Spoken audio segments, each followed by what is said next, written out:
Wih, baca otomotif baru nih. Otomotif baru nih, baru terbit. Nah. Edisi 36. Dap, gue punya pertanyaan yang ini, Apa nih, Bos? wah pokoknya bikin gue Bos. nggak bisa tidur, Dap, Waduh. tiap malam, Dap. Ini pertanyaan yang udah gimana ya, kayak banyak banget teman-teman yang nanya. Kenapa Suzuki udah nggak balapan nasional sama Asia lagi nih, Dap? Karena lu mimpi pakai baju Suzuki. Lu juga pakai Suzuki nih? Gua suzuran. Oh, suzuran. Oke, Dap, mungkin kita ulas aja ya. Kenapa Suzuki ini udah nggak ikut balapan nasional, balapan Asia? Tonton terus videonya ya.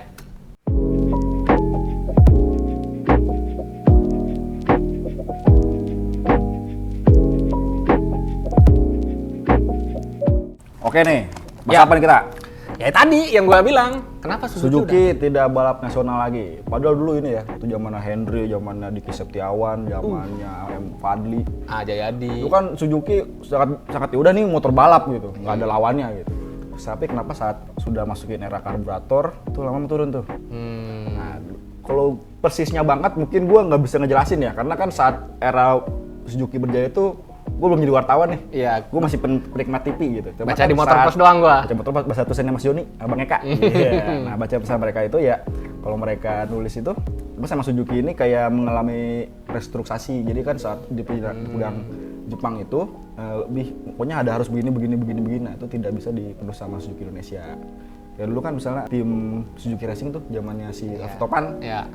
era terakhir Indoprix itu kan masih ada kelas IP 150. Padahal Indoprix saat itu belum ada kelas 150 cc. Iya. Dibikin tuh karena Raffi Topan juara nasional, dia dibawa ke Suzuki Kagayama. RSC 2015. Itu Kagayama itu Yukio Kagayama tuh, itu Yukio pembalap Kagayama. superbike WSBK ya, dan dia punya tim di Jepang dan Suzuki banget lah orangnya. Banget itu. Kata kita ya udah akhirnya Suzuki emang saat itu mulai pelan-pelan sedikit, lama-lama mulai menghilang nih. Alasannya tuh ya, alasannya mungkin karena perbaikan finansial juga sih kalau dari pabriknya sendiri ya. Karena gue jujur aja, Dap, gue itu FBS, fanboy Suzuki gue itu. Gue itu pas awal tahun sekitar 2005-2010 lah kasarnya gitu. Suzuki itu kan oke lah, produk-produknya tuh menarik banget, terutama buat anak-anak muda tuh. Shogun, Satria itu kan. Tapi pas Bebeknya tuh racing banget ya. bebeknya tuh dan di balap juga menang. Tapi pas karena mungkin orang-orang udah ganti pakai Matic, terus motor sportnya juga Suzuki tuh agak telat kan, jadinya produknya nggak ada, penjualannya nggak ada, ya waktunya juga Nggak ada. kurang tuh Iya. untuk balap. Kalau menurut pendapat para orang yang Suzuki nih ya, kayak anak-anak gue tuh kan dari anak-anak Suzuki Asia Challenge nih. Mereka tuh bilang kalau misal Suzuki ini terlena dengan kemewahan Satria Karbu. Ya, Satria FU itu kan, wah orang semua dulu kayak motor impian kan. Iya. Wah, anak remaja gue pengen pakai Satria gitu. Akhirnya Satria Karbu ini tidak berkembang nih. ya, Pakai injeksi itu baru saat ada E-Making sama Sonic. ya. Kayak mulai kelabakan, akhirnya kan udah pada pakai E-Making sama Sonic, dia baru bikin injeksi jadi kayak, wah kayak ketinggalan sih. Padahal itu motor paling kenceng, Iya. bebeknya ya. Nah, terus kalau kita ngomongin juga ini soal balapan, pada saat ya Suzuki Satria F itu udah injeksi ya, kan ibaratnya yang pakai kan udah mah dikit, dan ya itu balapan kan nggak cuma dari spek motornya kenceng kan, Iya. tapi part-part pendukungnya juga harus Juga ada. mendukung gitu. Nah dulu kan Suzuki itu kan ngembangin SARP, Suzuki atau Ya. Racing Parts itu, tapi kan dia cuma berpusat pada kayak brake lever, apa sih kayak footstep, Ya. knalpot, kan tidak berkat pada kayak kejeroannya nih Ya, nggak bikin. racing part gitu Racing ya. part kan tidak bikin seperti itu, sedangkan SARP itu waktu terakhir bikin di kejuaraan CRS pernah pakai gesek itu, sampai akhirnya tuh mesinnya tuh dibikin sama SNB, tidak dibikin ya. langsung oleh si SARP-nya. Ya. Nah, terus kalau gua juga nih sebagai ya pemantau Suzuki, kiprahnya di balap juga kan. Kalau yang gue ingat itu kalau balapan Asia ya misalnya, kan Suzuki Asia Challenge itu ya. Yang apa kata lu, ini motor ganti-ganti mulu. Motor 3 tahun Suzuki Asia Challenge, tiap tahun ganti dari Suzuki Satria 50 Karbo, injeksi sama GSX. Jadi kayak apa ya, nggak fokus gitu ya. Ah. Mungkin karena emang produknya oke lah ganti. Dan ngobrolin, ini masuk ya pasti ya? Udah kapal. Iya. Syuting di Gaza gitu. Mana udah ada ini lagi ya. Oke, Dap, tadi kita ngelanjutin yang soal Asia Challenge-nya itu kan pas ya tadi kita sebelumnya juga ngobrol kan. Sebenarnya Suzuki Asia Challenge ini ujungnya mau kemana? Ini yang bingung ya. Nah iya, karena kan dulu kan awalnya nih 2015 itu kan masukin nih Satria pengen masukin di RRC. Cuma satu kan RRC masih regulasi underbone 130 karburator, sedangkan si Satria 150. Dia kan belum bisa masuk kan motor bebeknya. Nah, akhirnya udah dibuka nih underbone 150 injeksi. Satria, wah gua masuk dong, bisa.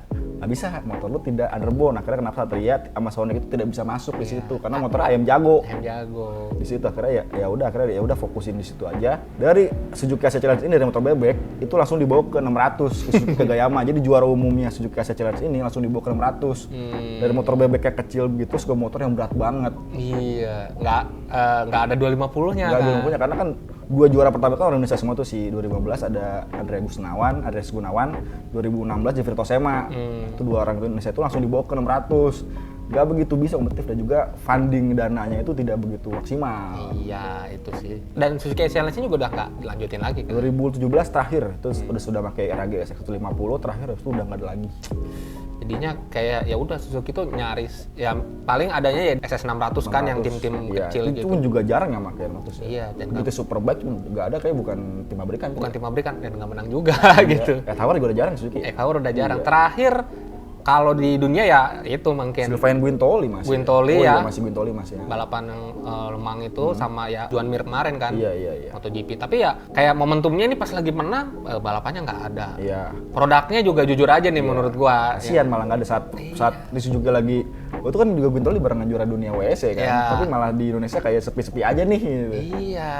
Jadinya kalau gue sebagai ya fanboy Suzuki tuh kayak aduh gitu kayak Kenapa lu di sini nggak bikin lagi gitu? Iya. Padahal jalannya ada ke sana. bikin produk-produk yang nggak cuma ya ibaratnya ikutin pabrikan-pabrikan lain yang emang oke gue nggak usah ngejar semuanya, fokus di yang emang nama gue terkenal aja gitu. Fokus di balapannya ini supaya nama gue makin terkenal nih gitu gimana kan.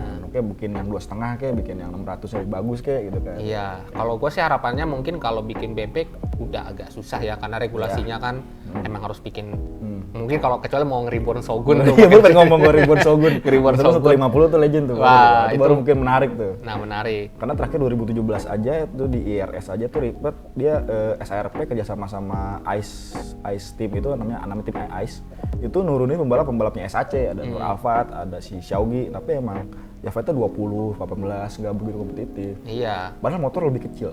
Nah, Motor paling enteng, TB-nya paling gede. Nah, itu nanti kita lanjutin ya. Oh, Apakah benar motornya Suzuki itu OP buat balapan? Oke. Nah, tapi kesimpulannya di Drap, Apa? Suzuki ini nggak ikut balap ya mungkin karena fundingnya agak susah. Yes, karena emang jualan, kalian tahu sendiri lah, jualan Suzuki sendiri di Indonesia tuh lagi sulit kan. Iya, yang sampai ada bercandaannya gini, dealernya udah ganti jadi apa? Bengkelnya udah ganti jadi Indomaret katanya Iya. sekarang. Kadang beli motor nggak punya bengkel. Iya. Terus ya emang balapannya juga mulai agak dikit kan Tapi jujur. gue beli Next dari 2015 sampai sekarang belum pernah ke bengkel resmi loh. Berarti kan sebenarnya dari segi motornya bagus. Motornya tuh. enak, motornya bagus, tapi sampai sekarang gue nggak pernah ke bengkel resmi Suzuki karena gue nggak tahu di mana. Nah itu sih.